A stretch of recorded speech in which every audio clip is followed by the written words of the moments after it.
Hello everybody. Today I'm working on my 1989 or 1991 Chevrolet G30 box van, and I'm not sure what year it is because the title says 91 but the door says 89. But anyway, here we go. The first step we're going to do is we're going to disconnect this, and using a 5/16 wrench we're going to disconnect the battery. The positive is going to be after you disconnect the negative, so you want to disconnect the negative first back here and then disconnect the positive. What that's going to do is keep power from running through you when you're trying to change the starter. You don't want to do a short. So what we have here is the new starter, and on the new starter we have a 5/8. 5/8 here is where the power is going to go, your 12 volts.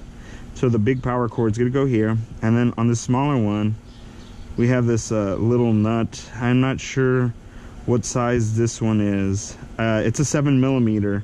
I know it's a 7mm, but I'm not sure in standard size what this is. But more importantly, when you disconnect the old starter, this one here is gonna be an 11/16, but this starter from O'Reilly's is this nut is a 5/8, so I actually had to change this out. So to get the old one off, the 11/16, I used a 11/16 socket and a 3/8 from 1/4 inch adapter, and then a 1/4 inch socket. But if you have a stubby 3/8 ratchet, you can put that to an 11/16, and then you can just go on here from underneath the van, of course, and undo this, and then you can undo this one with an 11/32 ratcheting wrench is what I used to get to it. If you have an 11/32 stubby ratcheting wrench, that would be awesome, but a long one will work just fine too, and that looks like this, see? But of course it also doesn't have to be ratcheting. So let me go underneath the van and I'll show you.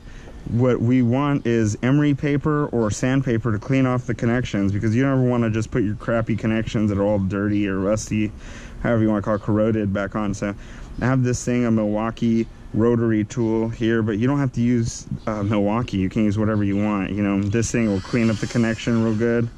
But so that's why I like that. But you can use sandpaper if you don't have enough money. So not everybody likes to spend money on stuff like that. So here we go.